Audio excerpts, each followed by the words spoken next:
Longsor tutupi badan jalan di Kecamatan Tehuru, akses menuju Teluti, Maluku Tengah terputus.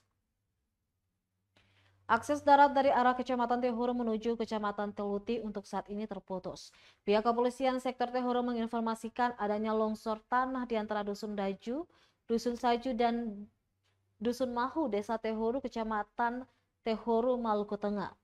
Longsor dilaporkan menutupi seluruh badan jalan dengan ketebalan material di atas badan jalan setinggi 60 hingga 80 cm dengan panjang menutupi jalan sampai ke jurang sepanjang 15 meter.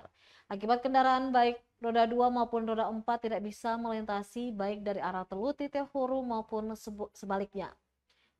Dikatakan sampai saat ini belum ada tindakan pembersih dari pihak-pihak terkait, baik balai jalan maupun pemerintah daerah.